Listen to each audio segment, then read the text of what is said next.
Hello students, welcome to the Singhania Education. Today we are going to continue our last lecture, which is mole concept. In mole concept we have discussed how we decide 1 mole equals to 6.022 into 10 to the power 23 particles. Why do we require this counting unit? Because atoms are very small, are extremely small, molecule is also extremely small, so that in a small quantity of a substance there will be a large number of particles present, so that it required a different counting unit which we have taken experimentally, that 1 mole equals to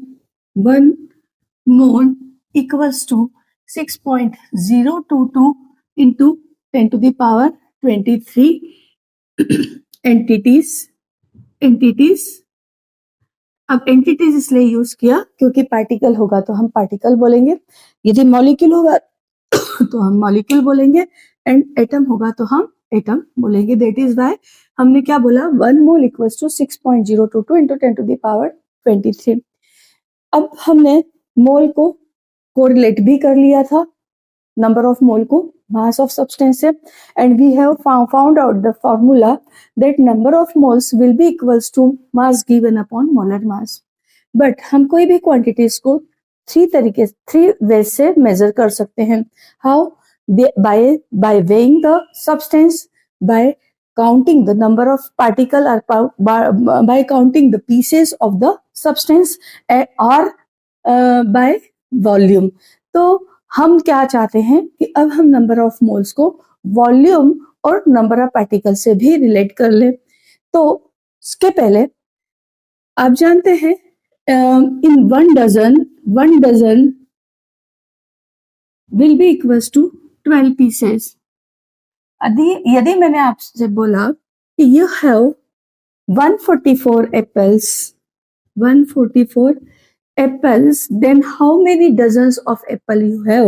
So how would you calculate? You will divide 144 by 12, क्योंकि हमको पता है कि 1 dozen में 12 pieces आते हैं, तो हम क्या करेंगे, 12 से डिवाइड करके पता लगा लेंगे कि कितने डजन इसमें एप्पल हैं। तो this is 12 dozen apple. Similarly जो मोल है वो भी क्या है, अकाउंटिंग यूनिट है, और हम चाहते हैं कि हमारे पास में कुछ नंबर ऑफ पार्टिकल्स दिए हुए हों, तो उन नंबर ऑफ पार्टिकल्स को हम क्या करें, मोल में कैलकुलेट कर ले कि कितने मोल नंबर ऑफ पार्टिकल्स हमें गिवन है। फॉर एग्जांपल मैंने दिए हैं आपको 3.011 into 10 to the power 23 particles of carbon dioxide, और मैंने बोला है कि कितने मोल कार्बन डाइऑक्साइड प्रेजेंट है। तो हाउ वुड यू कैलकुलेट? बिल्कुल सिमिलरली जैसे आपने 144 एप्पल्स को 1 डजन में जितने पीसेस होते हैं उससे डिवाइड कर दिया था, इसी तरह से नंबर ऑफ पार्टिकल्स को आप क्या करेंगे, एवोगैड्रो नंबर से डिवाइड कर देंगे, तो आपके पास में क्या आ जाएंगे, नंबर ऑफ मोल्स आ जाएंगे। 6.022 into 10 to the power 23, and this will be come out to be 1/2 or 0.5 moles। अब हम क्या करें, एक जनरलाइज फॉर्मूला इसके लिए प्रिपेयर कर ले, क्योंकि हम जब भी क्वेश्चंस को सॉल्व करेंगे हम बार बार इतनी थिंकिंग प्रोसेस पे नहीं जाएंगे, क्योंकि ये सिंपल है, तो हम इसको क्या करेंगे, रेडीमेड फॉर्मूला बना लेंगे। तो मैंने मान लिया कि I have n0 number of particles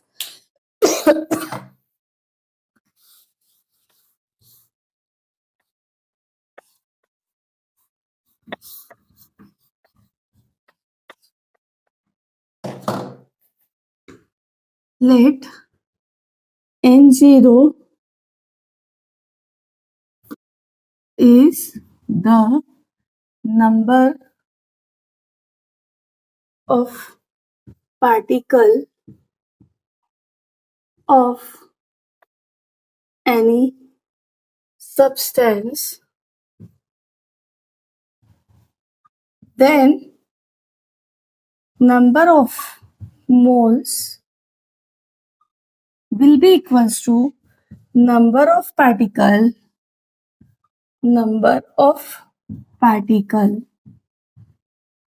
upon Avogadro number, and this will be come out to be N0 by Na, and number of mole को हम किससे डिनोट करेंगे? N से। तो ये एक रेडीमेड फॉर्मूला फिर से हमारा बन गया। Now we want to correlate number of moles with the volume of gases, क्योंकि हम गैसेस को ही वॉल्यूम से डील करेंगे, और ये फॉर्मूला हम डिराइव करेंगे by using universal gas law, so that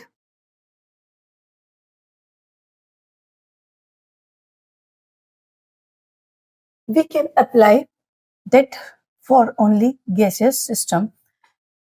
So at standard temperature and pressure, the volume of 1 mole of any ideal gas is 22.7 liters, which is denoted by Vm. और ये जो volume हमने निकाला है, ये हम कैलकुलेट कर सकते हैं by using universal gas law. Universal gas law के according PV is equals to nRT at for any ideal gas। तो जब हम ये फॉर्मूला यूज करेंगे तो हम वॉल्यूम, नंबर ऑफ मोल्स को जो वॉल्यूम से रिलेट करेंगे, उसमें केवल और केवल गैस के number of moles he calculate कर सकते हैं। सॉलिड और लिक्विड के नंबर ऑफ मोल्स को हम कैलकुलेट नहीं कर पाएंगे। तो यहाँ पे यदि हम प्रेशर, टेम्परेचर और आर की वैल्यू को पुट कर दें तो हमारे पास में क्या निकल के आ जाएगा? मोलर वॉल्यूम निकल के आ जाएगा, क्योंकि हम नंबर ऑफ मोल्स कितने ले रहे हैं? 1 ले रहे हैं। तो प्रेशर वॉल्यूम, मोलर वॉल्यूम को हम Vm से शो करेंगे, and this will B number of mole in 1, value of R 8.314 into 10 to the power minus 2, T 273.15 and pressure 1 bar। ये स्टैंडर्ड टेम्परेचर और प्रेशर की जो कंडीशंस हैं, इसके लिए मेरा एक लेक्चर है, वहां पे आप इसको देख सकते हैं, क्योंकि ये जो कंडीशन है NCERT ने न्यू कन्वेंशन को यूज किया हुआ है, और वही न्यू कन्वेंशन को यूज करके हम सारे क्वेश्चंस को सॉल्व करेंगे। मैंने वहां पे एक्सप्लेन किया हुआ है कि सारे कन्वेंशन क्यों पता होना चाहिए और कन्वेंशन कौन कौन से हम यूज करते हैं, वो भी मैंने एक्सप्लेन किया हुआ है। तो मेरे प्ले लिस्ट में आपको लेक्चर मिल जाएगा, 5 मिनट का लेक्चर है, आप 5 मिनट का लेक्चर देख सकते हैं। तो यहाँ पे यदि हम इस मोलर वॉल्यूम को कैलकुलेट करेंगे तो this will be come out to be 22.7 litres. अब हम इस मोलर वॉल्यूम की वैल्यू को यूज करके ही नंबर ऑफ मोल्स को कैलकुलेट कर सकते हैं। How we can calculate it, तो मैं इसको अभी आपको एक्सप्लेन करती हूँ। इसका मतलब क्या है कि कोई भी आइडियल गैस हो, ऑक्सीजन हो, कार्बन डाइऑक्साइड हो, अमोनिया हो, कोई भी गैस हो, वो एसटीपी पर 1 मोल अगर हमने उस गैस का लिया है तो उसका वॉल्यूम हमेशा 22.7 लीटर होगा, चाहे वो ओजोन हो, ऑक्सीजन हो, कार्बन डाइऑक्साइड हो, अमोनिया हो या मीथेन हो, इथेन हो, कोई भी गैस हो, तो उसका मोलर वॉल्यूम हमेशा ही 22.7 लीटर होगा। Now we will move to the relation between number of moles and molar volume. मैंने सपोज कर लिया, I have suppose that I have the volume of gas. Let the volume of gas, volume of any ideal gas is V liters। अब हमें पता है because 22.7 liter is the volume occupied by 1 mole gas at STP. Therefore, 1 liter volume is occupied by 1/22.7 liters. Therefore, V volume will be occupied by V/22.7 liters. अब ध्यान रखने वाली बात ये होगी कि ये जो वॉल्यूम है ये भी किस में होगा, लीटर्स में होगा। यदि ml में गिवन हो तो आपको लीटर में चेंज करके यूज करना है। And this will come out to be number of moles will be equals to V/Vn. Either we can write it V in liters upon 22.7 in liters. ये formula हम किसी भी गैस के number of particle को calculate करने के लिए use करेंगे, इसलिए मैं यहाँ पे Ng लगा देती हूँ ताकि आपको याद रहे। अब हम कुछ क्वेश्चंस को सॉल्व करेंगे। उसमें से पहले मैंने आपको यहाँ पे फॉर्मूले लिख दिए हैं। नंबर ऑफ मोल्स का मास से relation, number of moles will be equals to mass given upon molar mass, number of moles will be equals to number of particle given upon Avogadro number and number of particle, number of moles of gases of any ideal gases at STP. तो volume given in liters upon volume molar volume which is 22.7 liters. यहाँ पे at STP लिखना भी ठीक रहेगा। Now question, calculate mass of 454 ml carbon dioxide gas at STP. STP पर carbon dioxide का mass calculate करना है। आपको वॉल्यूम गिवन है 454, यहाँ पे कोई भी और तरीका नहीं है। सबसे पहले आप देखेंगे गैस गिवन है, इसका मतलब हम वॉल्यूम, गैस का वॉल्यूम गिवन है तो हम यहाँ से नंबर ऑफ मोल्स को कैलकुलेट कर सकते हैं। और जब नंबर ऑफ मोल्स आ जाएगा तो नंबर ऑफ मोल्स और मास का रिलेशन हमको पता है। तो हम क्या करेंगे, सबसे पहले इंफॉर्मेशन को, आप गलती यही करते हैं क्वेश्चन को सॉल्व करने में कि इंफॉर्मेशन को निकाल करके लिखते नहीं है। तो फर्स्ट ऑफ ऑल हम इंफॉर्मेशन लिखेंगे। गिवन है volume of carbon dioxide will be equals to 454 ml at STP and you have to find out number of moles of carbon dioxide, then mass of carbon dioxide. क्योंकि मास, number of moles calculate करेंगे then हम मास को calculate करेंगे। तो यहाँ पर अब इसको हम कंटिन्यू,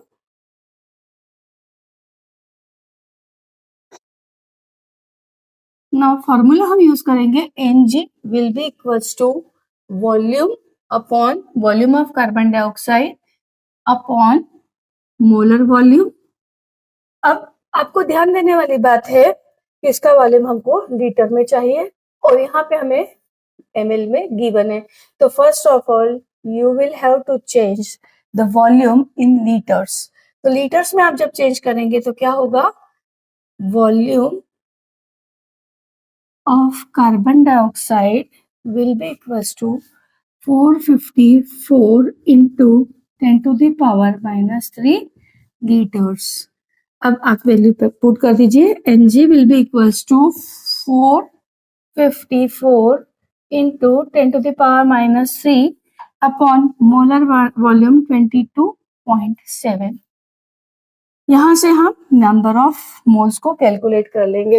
अब मैं समझ रही हूँ कि जब भी आप इस तरह के क्वेश्चंस आते हैं तो नंबर्स को देख के घबराते हैं, लेकिन आपको कैलकुलेटर अलाउड नहीं है एग्जाम में, तो आपको पेशेंस रखना पड़ेगा और पेशेंटली आपको कैलकुलेशन करना पड़ेगा। It will be very very easy. आप किस तरह से करेंगे मैं आपको समझा देती हूँ। देखिए, ज्यादा से ज्यादा 2 स्टेप में आंसर आ जाता है।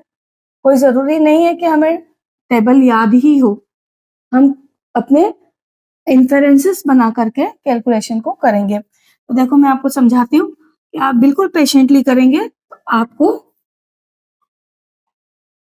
डेफिनेटली ठीक तरह से मैं यहाँ पे पॉइंट हटा दिया है। अगर मैंने यहाँ पॉइंट हटा दिया तो यहाँ पे क्या लगेगी, एक जीरो लग जाएगी। इसको हम सॉल्व कर लेंगे, ठीक है। तो अब देखिए 227 की टेबल नहीं आती, लेकिन 200 की टेबल आती है। 200 टू जा 400 होता है, तो हो सकता है कि 2 टाइम्स ये डिवाइड हो जाए। और यहाँ पे दिख भी रहा है 27 टू जा 54 होता है, मतलब ये 2 टाइम्स डिवाइड हो जाएगा। तो यहाँ पे तो ये बहुत इजी था। 4 4 5 4 और आपका आंसर आ गया 2। तो हमारा आंसर आया है 2 into 10 to the power -2 moles. और इसको हम ज्यादा उससे लिखेंगे तो क्या हो जाएगा, देखो 2/100, it means 0.02 moles. Now you have to calculate mass. तो मास को कैलकुलेट करने के लिए आप ये वाला फॉर्मूला यूज करेंगे। तो हम क्या करें, मास को कैलकुलेट करें। यहाँ पे कर देते हो मास को कैलकुलेट। देखो मास को कैलकुलेट करना है तो कैसे करेंगे, mass of carbon dioxide will be equal to, ये मोलर मास इधर चला जाएगा, तो number of moles 0.02 and carbon dioxide का मोलर मास की रिक्वायरमेंट है। तो हम यहाँ पे मोलर मास को कैलकुलेट कर लेते हैं। Molar mass of carbon dioxide will be equals to, carbon का आपको एटॉमिक मास दिया है, देखो यहाँ पे बिल्कुल यूनिटलेस क्वांटिटी दी है, एटॉमिक मास दिया है और एटॉमिक मास पता है तो आप उसका मोलर मास निकाल सकते हैं। तो कार्बन का मोलर मास कितना होगा 12 ग्राम पर मोल और ऑक्सीजन का कितना होगा 16 ग्राम पर मोल। तो 1 कार्बन एटम में 12 प्लस यहाँ पे 2 ऑक्सीजन एटम है तो 16 टू जा 32 ग्राम पर मोल और this will come out to be 44 gram पर मोल। पापा बार बार मैं यूनिट पे ध्यान दे रही हूँ, देखो यहाँ पे मैंने मोलर मास निकाला है, तो मोलर मास की यूनिट होती है ग्राम पर मोल, इसलिए मैंने यहाँ पे ग्राम पर मोल लिखा है। अब यहाँ पे आप इसको 44 से डिवाइड करेंगे। देखो ये भी बहुत इजी है। 0.02 का मतलब क्या है, आप आराम से मल्टीप्लाई कर सकते हैं। 881212 0.88 ग्राम। ये कार्बन डाइऑक्साइड का मास कैलकुलेट हो गया। मतलब यदि इतने ml कार्बन डाइऑक्साइड गैस ली है तो उसका मास कितना आएगा 0.88 ग्राम।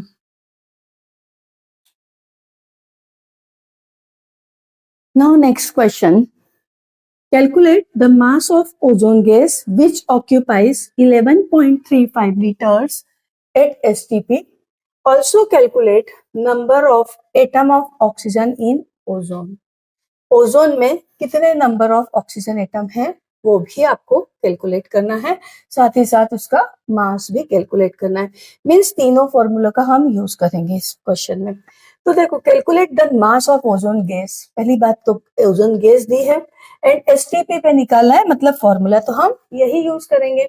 तो सबसे पहले हम क्या निकाले, नंबर ऑफ मोल्स निकाल ले। तो नंबर ऑफ मोल्स निकालने के लिए हम देखो हमेशा ही आपको इंफॉर्मेशन लिखना है, क्योंकि आप गिवन लिखते नहीं है, क्या निकालना लिखते नहीं है तो आपसे क्वेश्चन नहीं बन पाता है। तो यहाँ पे देखो वॉल्यूम दिया है, volume of ozone this will B 11.35 litres. Litres में दिया है, फॉर्मूले में हमको लीटर्स में रिक्वायरमेंट है, तो यहाँ चेंज करने की कोई जरूरत नहीं है।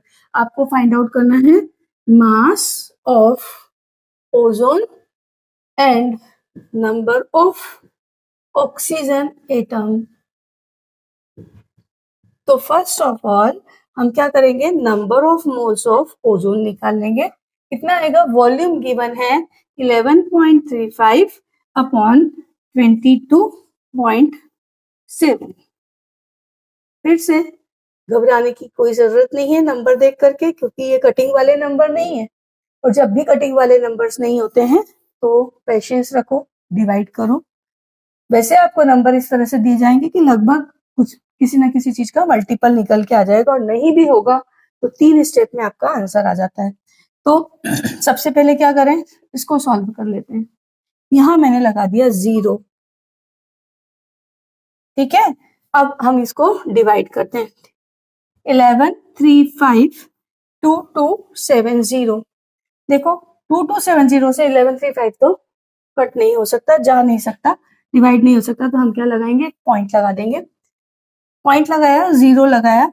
अब देखो 2000 की टेबल आपको याद है, 2270 की नहीं याद है, तो हम क्या करेंगे, 2 5 10, 2 6 12, मतलब 5 ही डिवाइड होगा, तो हम इसको कर लेंगे 5 टाइम्स। 5 टाइम्स करेंगे तो 7 5 35, 3 5 2 10, 13 1 5 2 10 एंड 11, 0.5 moles, 0.5 moles। नाउ आपको कैलकुलेट करना है मास, तो similarly it is similar just like last question. Last question में भी आपने मास को कैलकुलेट किया था, तो यहाँ पे निकालेंगे, mass will be equals to number of moles of ozone into molar mass of ozone, and this will be come out to be 0.5 into 48, this will be 2.4 gram.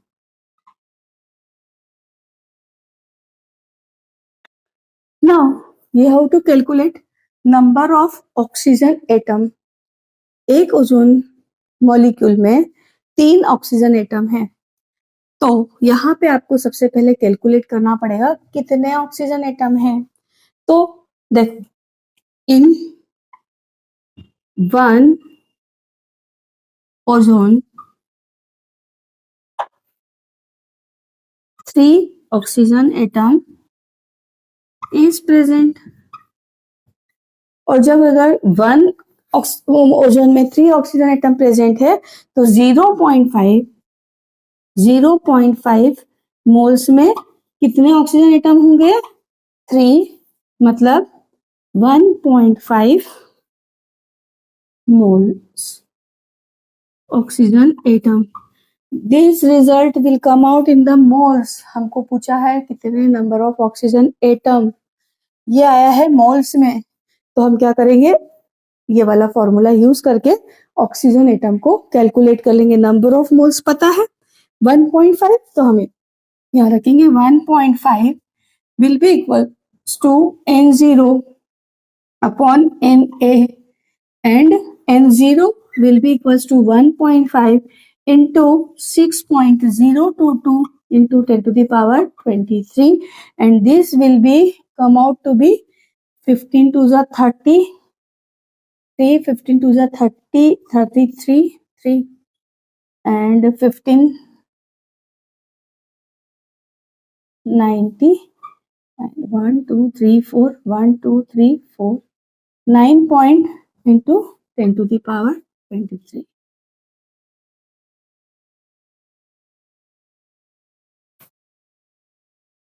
This is the result, number of oxygen atom present in 1.5 moles of oxygen atom। तो आपको ध्यान देना है इस word पे, ठीक है। चलो, moving to the next question. Question is, calculate number of atoms in 1 drop of water of volume 0.18 ml। मैंने जब ये तीनों फॉर्मूले एक्सप्लेन किए थे, आपको मैंने पहले ही एक्सप्लेन कर दिया था कि वॉल्यूम यदि लिक्विड का गिवन होगा तो हम ये फॉर्मूला यूज नहीं कर सकते। तो फिर हम क्या करें, हमें यहाँ पे वॉल्यूम गिवन है और वॉल्यूम लिक्विड का गिवन है, तो हम किस तरह से इसको सॉल्व करें। अब इसको सॉल्व करने में एक बात को ध्यान रखना है कि वॉल्यूम, मास और डेंसिटी एक दूसरे से रिलेटेड होती है। वाटर का जो डेंसिटी होती है जनरली हम 1 ग्राम पर मोल लेकर के चलते हैं, तो हमें वाटर की डेंसिटी पता है। Density of water will be equals to 1 gram पर मोल। अब हमें दिया हुआ है वॉल्यूम ऑफ वाटर 0.18 ml, तो हम क्या करें, इससे मास को कैलकुलेट कर ले कि 1 ड्रॉप ऑफ वाटर में कितना 1 ड्रॉप ऑफ वाटर के में 0.18 ml में कितना मास वाटर का है। तो हम यहाँ पे मास कैलकुलेट करेंगे। Mass will be equals to density into volume and this will be come out to be 0.18 into 1 and 0.18 ग्राम। अब मास पता हो गया तो हम नंबर ऑफ मोल्स को कैलकुलेट कर सकते हैं। तो नंबर ऑफ मोल्स इस फॉर्मूले को यूज करके हम कैलकुलेट कर लेंगे। Number of moles will be equals to mass given 0.8 gram और वाटर का जो मोलर मास है 18 ग्राम पर मोल है। ये तो सबको पता है, 9th क्लास से पढ़ते हुए आ रहे हो, इसलिए इसको कैलकुलेट करके नहीं बता रही। तो यहाँ पे क्या आएगा, यहाँ पे आएगा 0.01 मोल। कंफ्यूजन में नहीं आना, पॉइंट अगर सॉल्व नहीं हो पाता है दिक्कत होती है, क्योंकि बच्चे बहुत मोस्ट फ्रिक्वेंटली इस मिस्टेक को कमिट करते हैं। तो इस मिस्टेक को हमें कमिट नहीं करना है, पॉइंट हटा के नीचे 0 लगा सकते हैं और वैसे कैलकुलेट कर सकते हैं। ठीक है, तो यहाँ पे क्या आएगा 0.01 मोल। ये आया नंबर ऑफ मोल्स। हमें क्या पूछा है, calculate number of atoms in 1 drop of water of volume 0.18 ml। मतलब नंबर ऑफ एटम्स एक वाटर मॉलिक्यूल में, वाटर का फॉर्मूला है H2, ये 1 मॉलिक्यूल है, इन 1 मॉलिक्यूल 1 H2O मॉलिक्यूल में कितने एटम है, 3 एटम आर प्रेजेंट, क्योंकि 2 हाइड्रोजन और 1 ऑक्सीजन। क्वेश्चन में क्या दिया है, नंबर ऑफ एटम्स। तो 0.01 मोल्स में कितने एटम्स प्रेजेंट होंगे। तो भाई पहले तो ये मोल है, मोल से नंबर ऑफ पार्टिकल तो निकाले ही नहीं है हमने, तो नंबर ऑफ पार्टिकल पहले निकाल ले। तो नंबर ऑफ पार्टिकल निकालने के लिए फिर से हम ये वाला फॉर्मूला यूज करेंगे। तो इतने मोल्स में कितने नंबर ऑफ पार्टिकल वाटर होंगे, निकालिए। Number of particle of water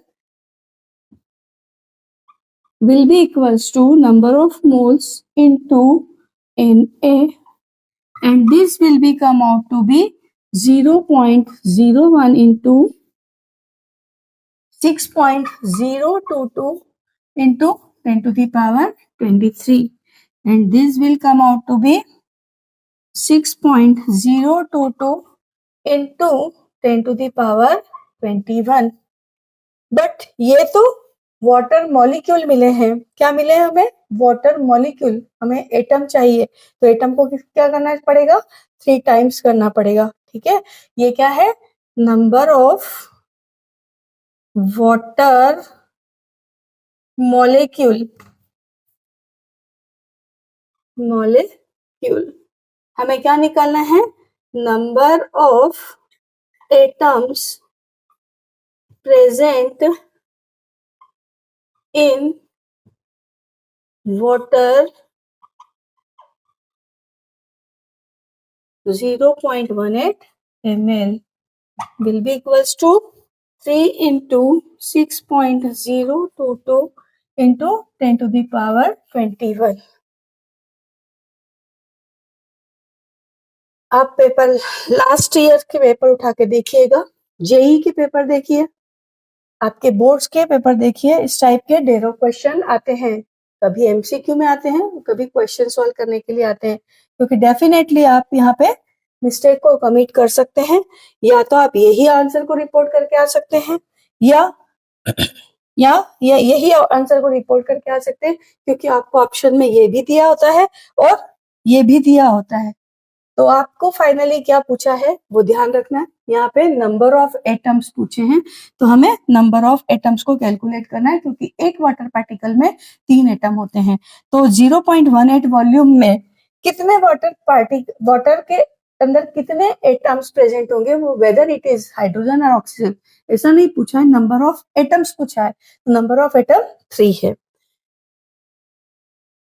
अब हम आगे क्योंकि वीडियो की लेंथ ज्यादा हो जाएगी, मैं 2 क्वेश्चन और करवाना चाहती थी, तो हम नेक्स्ट लेक्चर में 2 क्वेश्चन और करेंगे। और 2 क्वेश्चन मैं एनसीईआरटी के ही उठाऊंगी, लेकिन वो क्वेश्चन में मूल कंसेप्ट का पूरा रिवीजन हो जाएगा। जितनी भी चीजें आपने अभी तक सीखी है, समझी है, उन सब का यूज उसमें हो जाएगा। तो वहां से आप पूरा रिवीजन कंप्लीट होके ये टॉपिक तैयार हो जाएगा। इसलिए मैं नेक्स्ट लेक्चर में उन 2 क्वेश्चन को सॉल्व करवाऊंगी। तब तक के लिए bye bye and thank you for coming into the Singhania education.